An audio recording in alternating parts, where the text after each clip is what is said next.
Thank you. Thank you. Hello, everyone. Again, my name is Michael Aloia. I am from Asahi-Kan Dojo, and we are just outside of Philadelphia, about 40 minutes west. I want to thank Tomoyoni Sensei for inviting me to this. I appreciate it greatly. I'm excited to be sharing this time with you on a Sunday, so thank you for being here. I want to work on connecting lower body movements to upper body movements. A lot of times I see there's a massive disconnect, and it especially holds true when you're actually in a physical confrontation, that your body, your lower body is actually connected to the movements in some way, your upper body. A lot of times we'll leave our point of origin and we'll leave our upper body completely unprotected, or we extend from our upper body, leaving our lower body rooted or anchored to where we are. And this is common theme that I see not just in Aikido, but in other styles as well.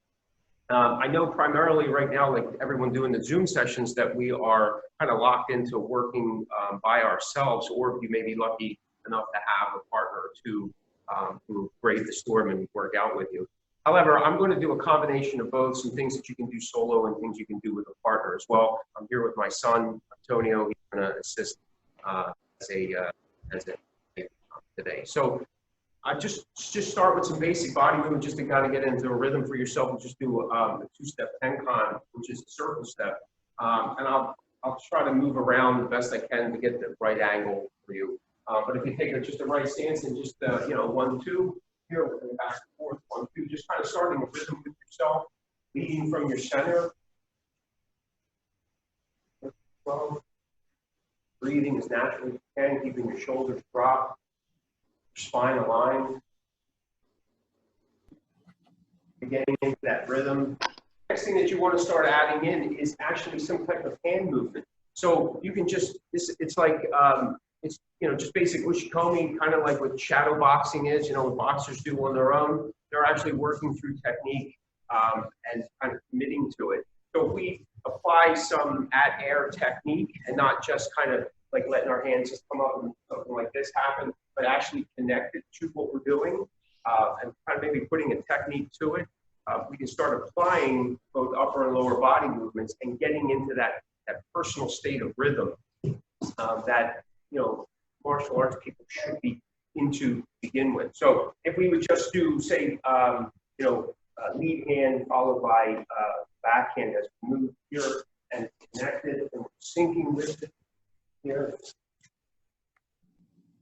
And it's timed. There's a timing to it. Now, just like with music, things happen at different times, but within a time signature. Same exact thing here when we're doing our movement and incorporating technique. So again, just whatever here, 1, 2. Breathing as naturally as you can, keeping your spine aligned.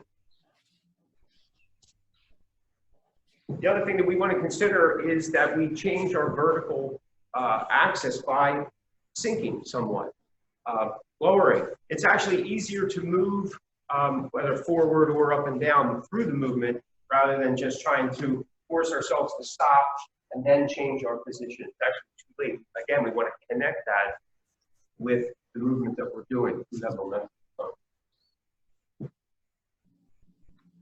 These could be 2 strikes. It could be 2 parries. We could change this if we wanted to do something like Iri Manage. We could then change the timing of the second hand and the placement. We can come up here as we need to be really high.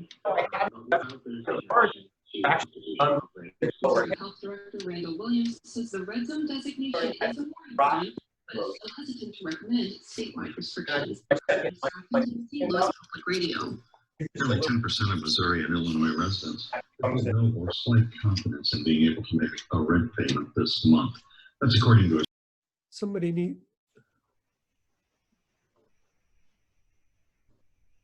Again, doing this Tenkan, we're working on the Ura premise right now, just to keep the flow going. We also find that most of us seem to take to Ura. There's just a lot more movement. It's a little bit more dynamic. We can also do the same thing with Ikkyo, right? Again, now both hands are kind of moving up, and I know there's some different approaches to how EPO is done or where the hand should be. I'm not here to really discuss that. You do whatever works best for you. I would just caution you not to leave such a gap in the center as that something can come down and hit you, sometimes like field goal type of thing or a catching motion, rather like an extension pushing up and out. So again, I can make this EPO here.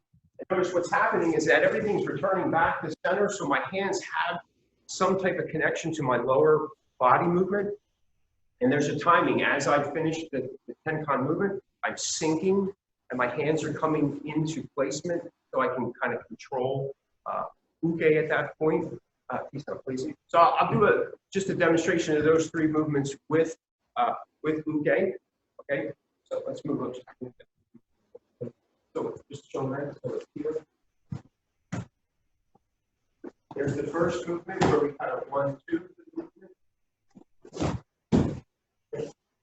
And then the Iriminage entry, right? Same thing here.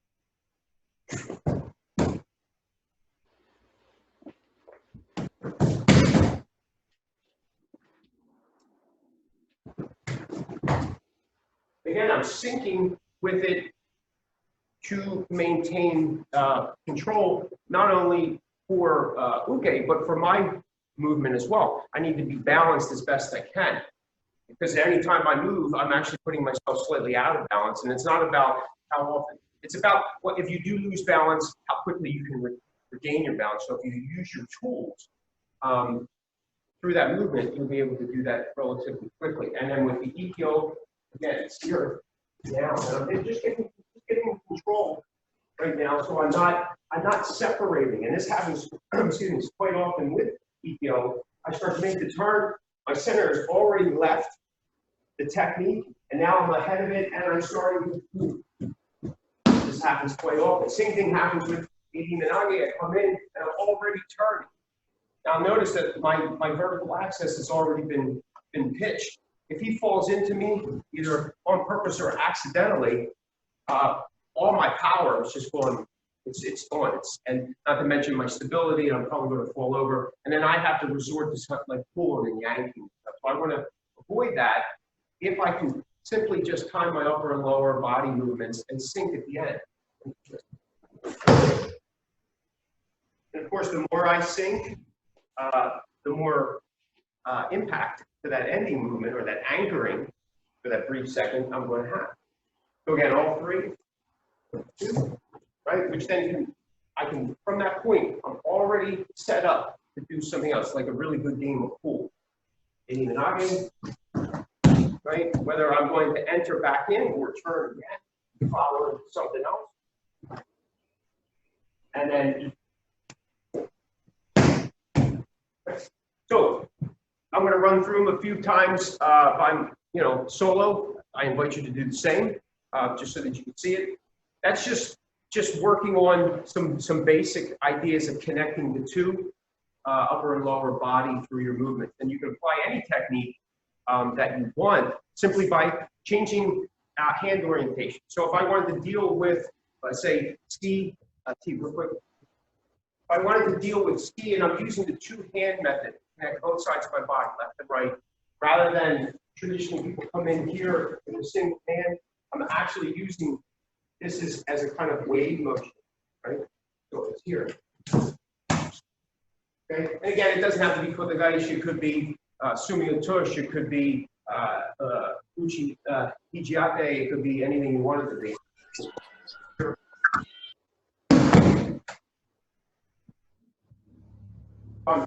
Almost just moving this. So what I did on the first three movements is we're dealing with it in the vertical sense. And now, because I'm changing position of my attack, I'm actually starting to work horizontally as I move around.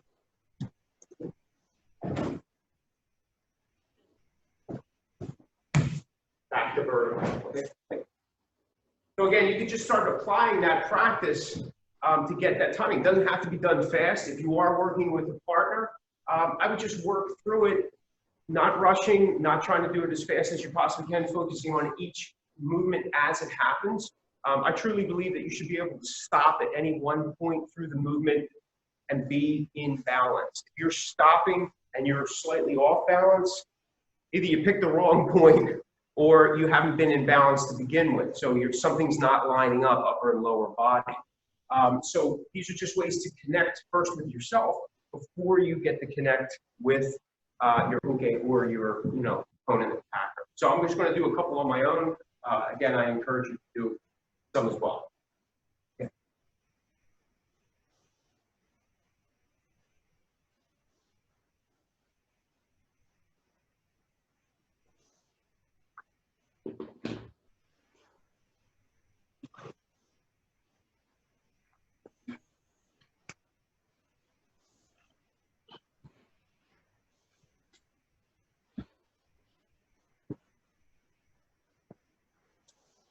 You guys can keep doing it. I'll just talk a little bit more if you are doing it. I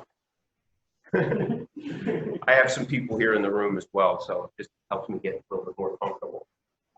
Again, keep it a simple pace, and you can speed it up once you feel the rhythm happening for you, right? Once you start to feel in time with yourself. And again, using the shadow boxing analogy from that type of martial art, it's not just about going through the motions and I'm just doing this. This is the guy at the end of the bar on Friday night who had too much, and he's telling stories about how he used to knock out Rocky Marciano, right? It just doesn't work like that.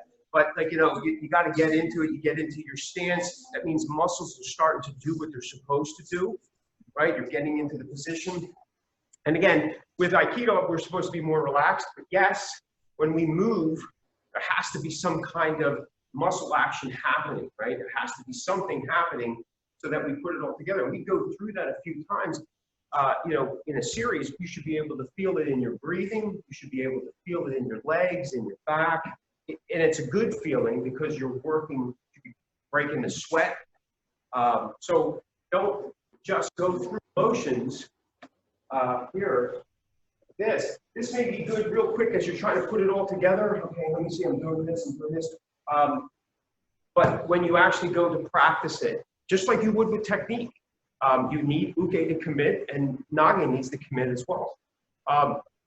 One of the things that I've always learned is that however you train here at the dojo is how you're going to respond tenfold out in the real world. So if your technique is not so good, not really spot on, you're going to have a heck of a time out there. It's probably going to be worse. But if you do a pretty good job here, out in the real world, you will have a fighting chance. You won't be invincible, of course, but you will have a better chance.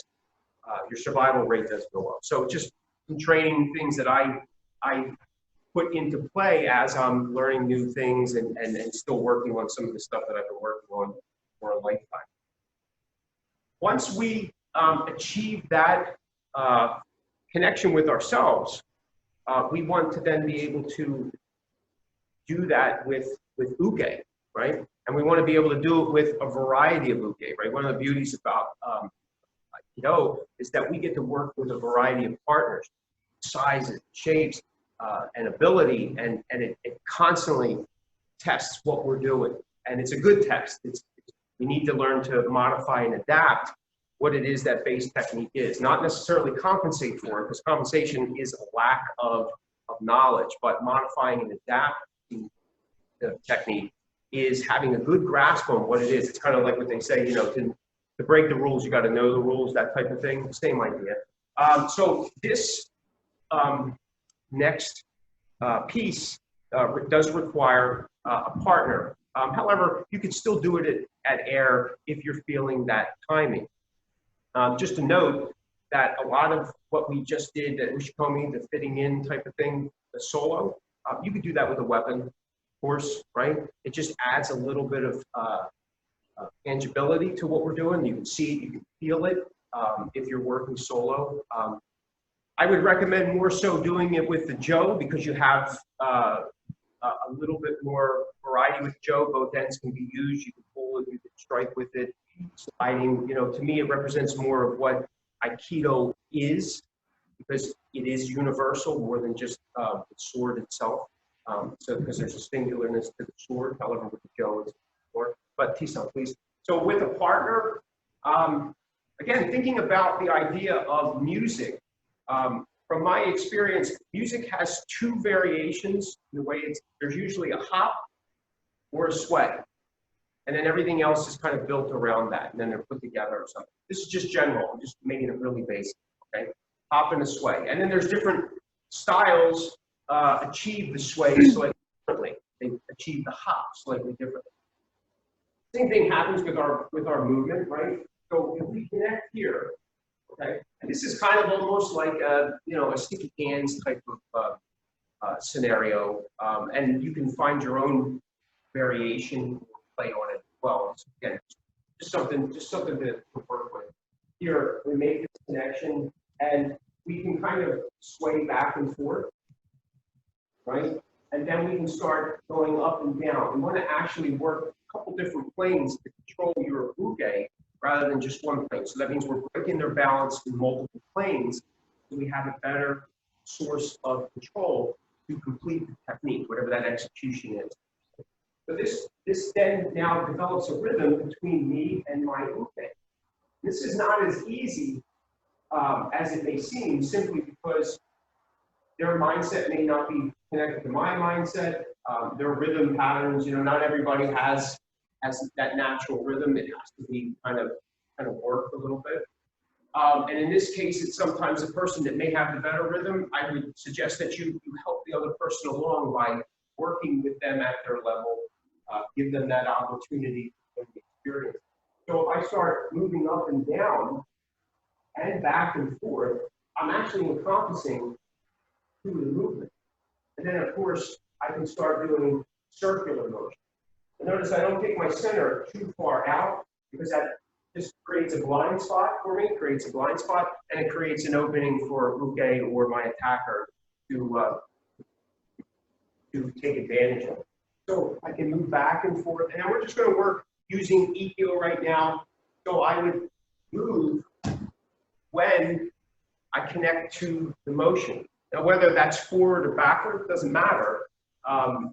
You decide when you want to do that. You do a few of these, right? So if I wanted to work back, take that out, Uke's committing to the movement. They're not resisting in terms of like they know something's coming, so they're holding back. At the same time, they're not completely giving it to me either.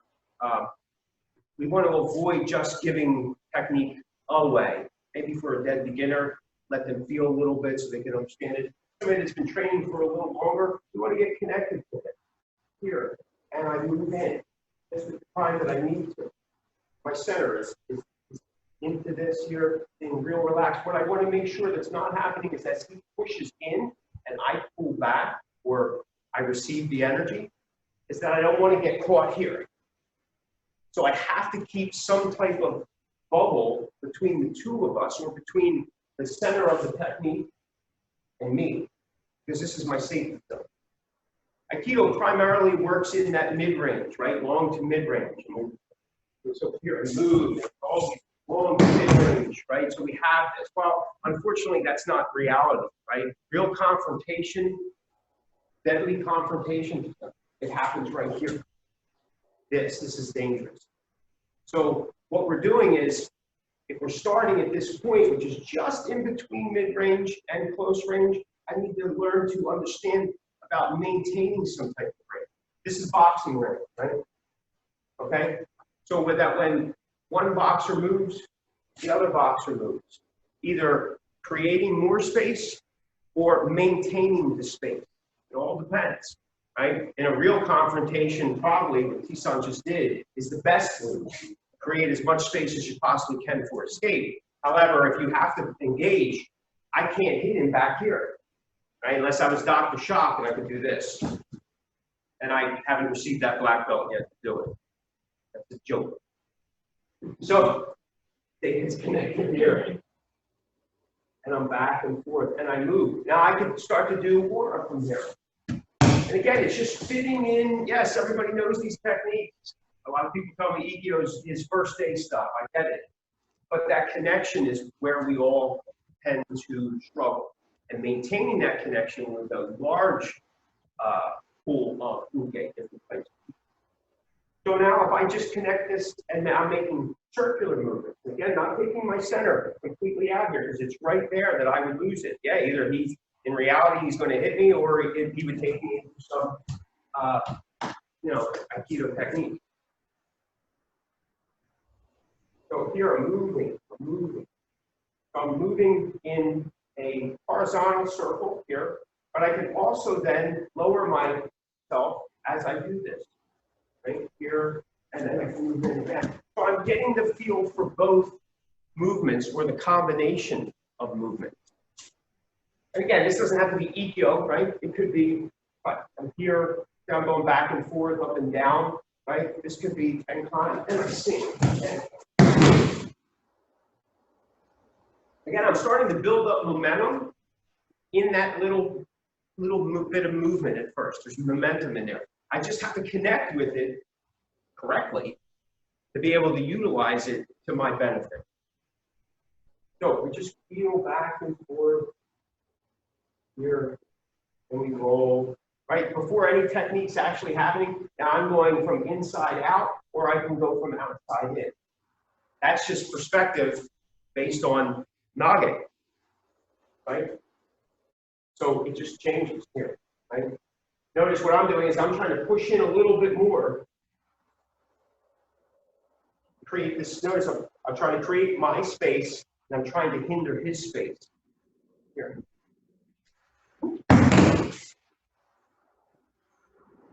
So relax. It should be forced. It should be something that's happening naturally already. The momentum's there, you're creating it, right? The energy's there, the movement's there. You just need to take advantage of it. The way to take advantage of it is first you need to be aware of it.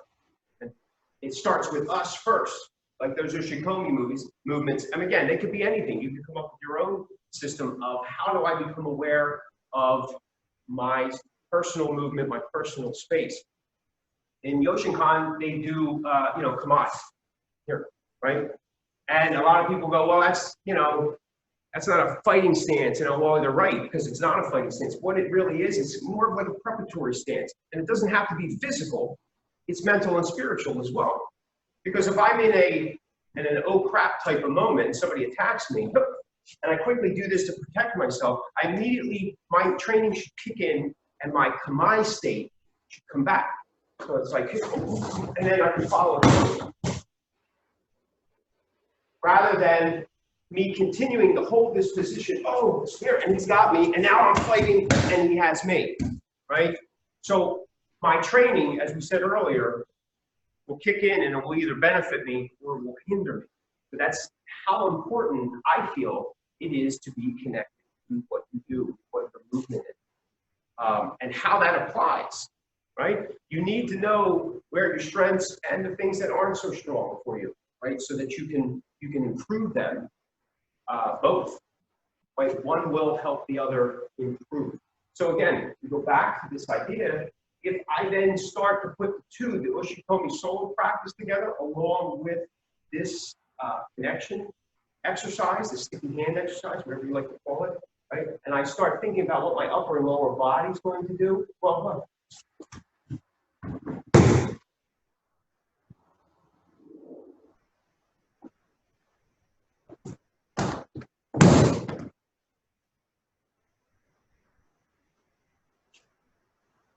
again, we're just working aura right now because it's a bigger movement.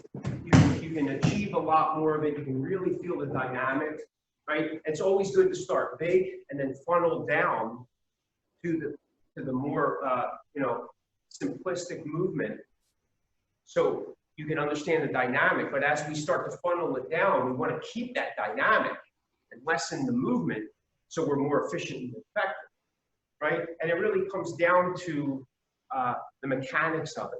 The better my mechanics, the better my execution of mechanics, the better my understanding of mechanics, the more form and function I'll have, the more point and purpose my movements will have, and the more effective and efficient everything that I do will be.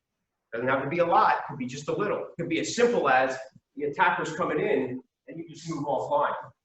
And then you're either able to enter back in or escape, depending on the severity or what you're kind of forced to be doing. So there's just some things that you need to think about. So if you're with a partner, try that. We have about 4 minutes left. The last thing that I wanted to bring up about that connection is once we have this connection, this awareness to ourselves, and then the awareness to our uke, we can easily change direction simply because we're already lined up. And our awareness is, where's my center in line with where I want to go? Doesn't even matter the technique. It's where my center is in line with the technique. Hence, we go back to that first movement, and if I do EDO, and I start to already take my center out because I stopped this, because I feel, well, I stopped and I didn't get hit in the head. Well, I'm starting to put some other things out of play here. So I want to keep this connected the whole time. Notice that I let him roll with me. My goal is not to stop his motion, but it's to deflect it, diffuse it, maybe even to redirect it or direct it where it wants to go. Right? Simply here, direct it where it wants to go, or redirect it.